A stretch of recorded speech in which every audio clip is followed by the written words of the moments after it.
Welcome to Glasgow Go Gators YouTube channel. My name is Kit. In this video, I want to talk to you about why it's important to develop your public speaking skills. So how do you define public speaking? If you look it up in Google and type what is public speaking, you are going to get this definition. I looked it up so I know what Google's definition of public speaking is.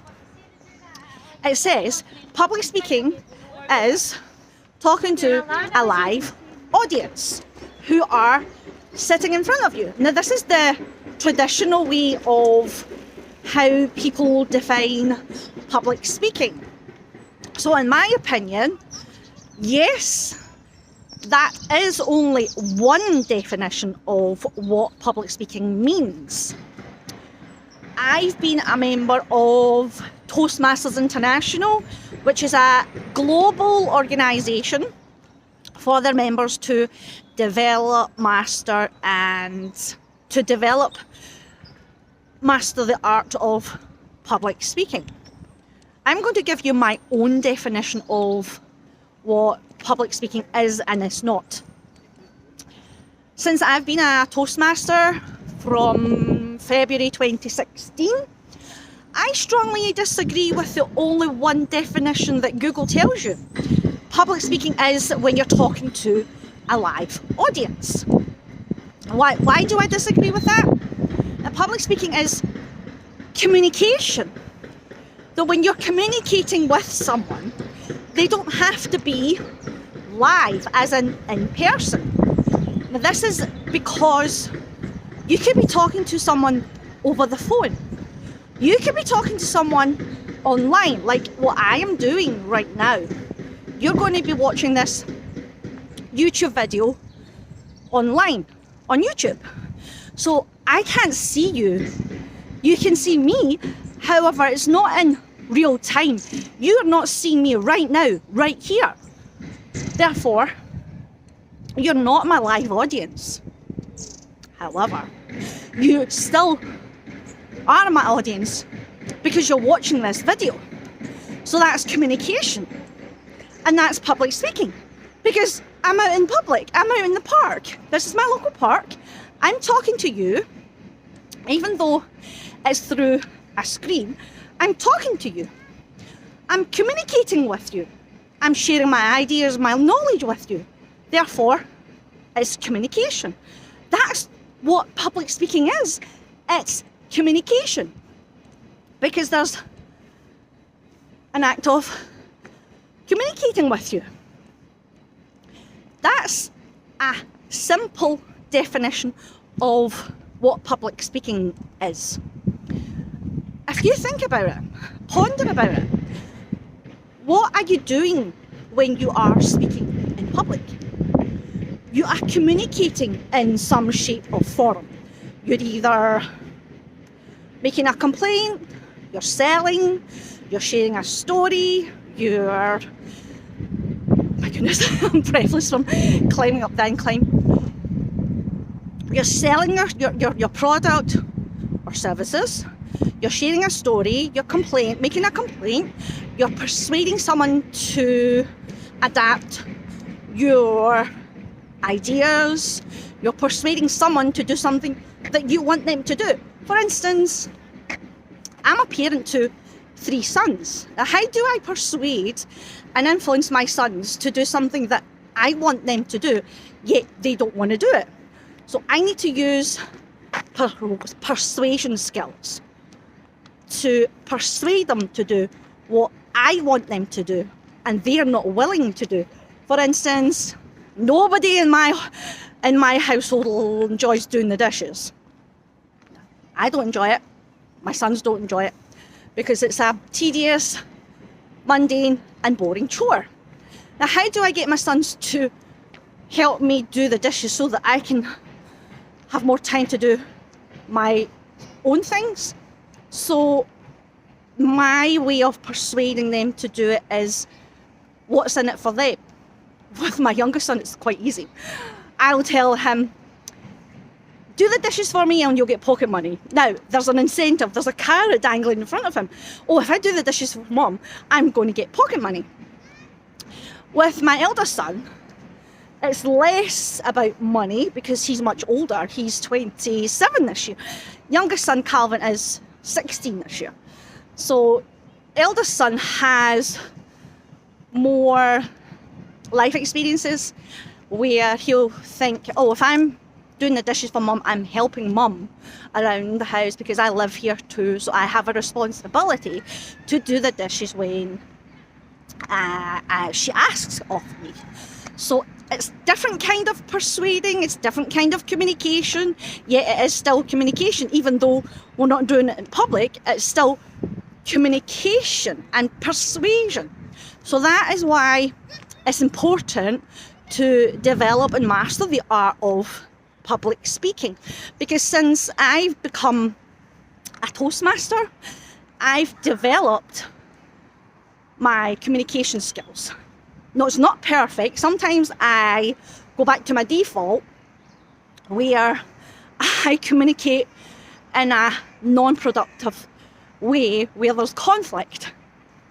So to avoid conflict, it's vital that you develop your public speaking skills, which is communication.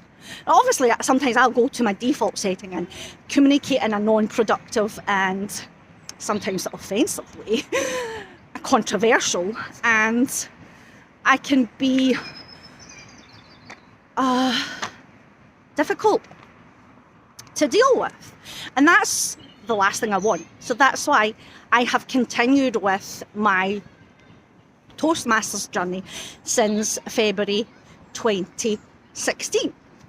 Another one of the benefits of being a member of Toastmasters is this: I'm speaking to you through a screen. Now, I wouldn't have been able to do this if I hadn't joined Toastmasters because I didn't know how to speak, pardon me, I didn't know how to speak impromptu, nor did I have the skills to speak to someone through a screen, which is what I'm doing now. I don't have a script for this video. I am just making things up. I'm just coming out with ideas. I'm sharing my experiences with you. I'm sharing my knowledge through impromptu speaking. Impromptu speaking, did you know, is the key to all communication. Now, if you think about it, you go into your doctor's surgery and he'll say, what can I help you with today? So you need to be able to describe your symptoms or whatever's bothering you. You're highly unlikely to write out a script where there's an opening, a body and a conclusion like we do with prepared speeches at Toastmasters. We have these three main points in our speech: the opening, the body and the conclusion. You wouldn't say, well, to set the scene, doctor, you see, I've got this problem. Now, let me explain it to you. So I'm going to go into the body of my speech. And then to conclude, you would say, well, so in my conclusion, doctor, this is what's been bothering me. I would like you to focus on X, Y, Z, and you give the doctors 3 points to focus on. And could you give me a conclusion? Now, you wouldn't say that to your doctor. You would probably, in some shape or form, well, see, I've had this symptom since last Monday. It's been bothering me so much, so it's causing me a lot of discomfort and pain. So your doctor would examine you. Now, if you didn't know how to communicate impromptu, you would confuse your doctor, which is something you want to avoid because you need to know how to describe your symptoms. Now, if you didn't know how to do it verbally, you could do it through body language, which is something that we get taught in Toastmasters because, according to some personal development people out there in the world, body language makes up around 58% of communication. Your voice makes up 38% and words only make up 7% of communication. So therefore, if you go into your doctor's surgery and you don't know how to describe your symptoms, maybe you could show them that, oh, this here, this is painful here, and they would take a look at your throat.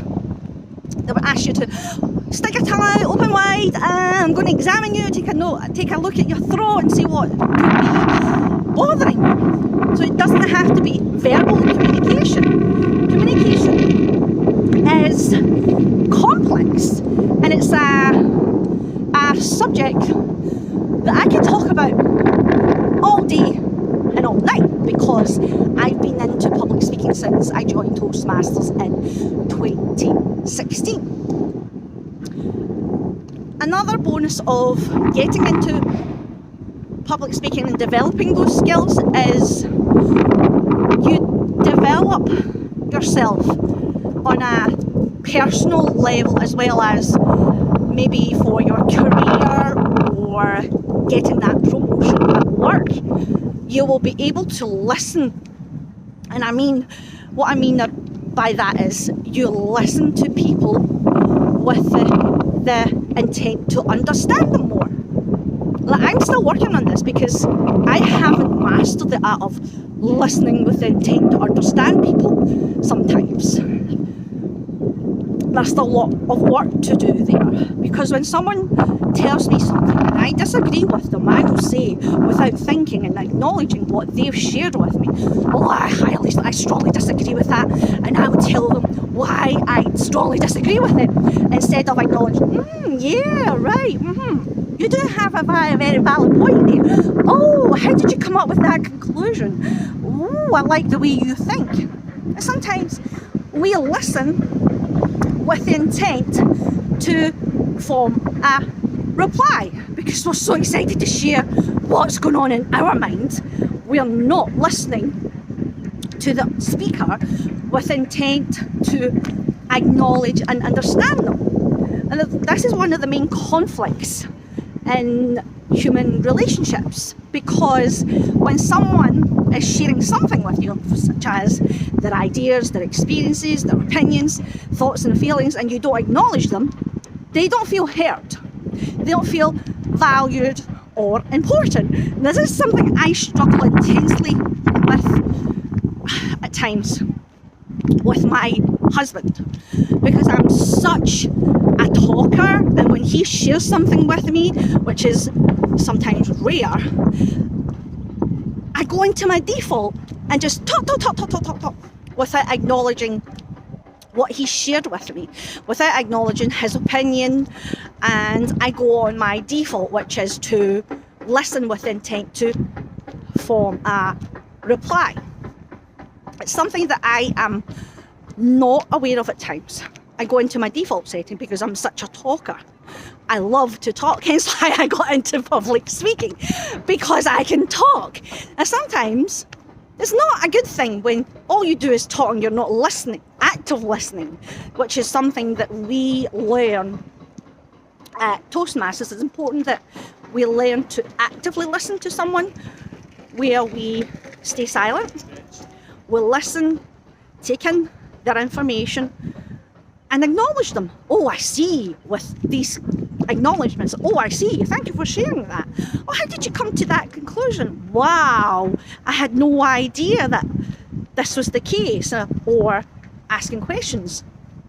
How did you come to that conclusion, instead of sharing what we have in our mind that we want to get it out? We are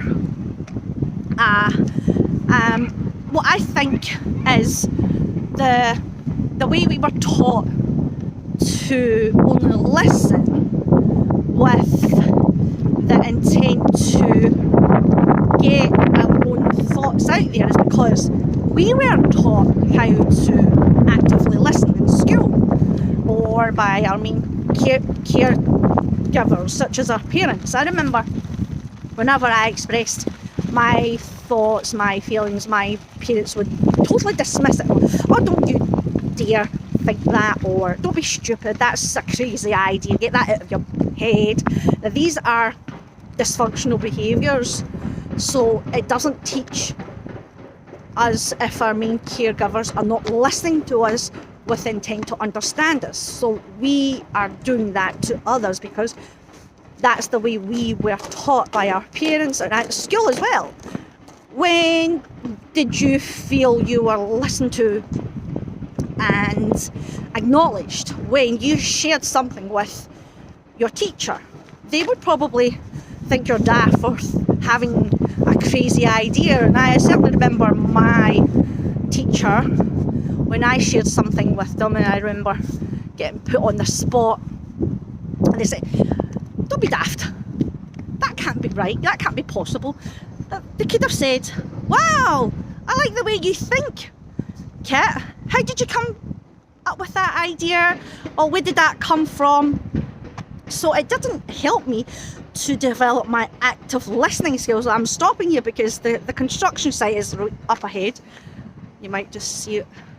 There's a bulldozer up ahead and it's very noisy, so I'm going to stop here because it's going to interrupt our chat. Well, me sharing my knowledge of public speaking and communication with you. So I'm going to head back up here to avoid that noise.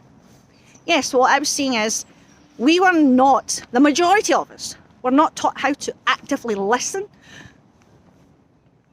when we were growing up. The majority of us were never heard by our main caregivers, our teachers, our peers, because everyone's so excited and eager to share what's going on in their mind. They don't give us the space and the time or full attention to listen to us and make us feel heard and acknowledged. And I'm guilty of this, even though I've been a member of Toastmasters. I've been into public speaking for the last 5 years. So it's something that I've constantly working on developing. And sometimes it frustrates me when I go to my default setting and listen with intent to form a reply, because I'm so eager and excited to share my thoughts. That's why it's important to develop active listening, and it's something that I consistently like to work on because I know what benefits I'm going to get from developing active listening skills. It's hard work.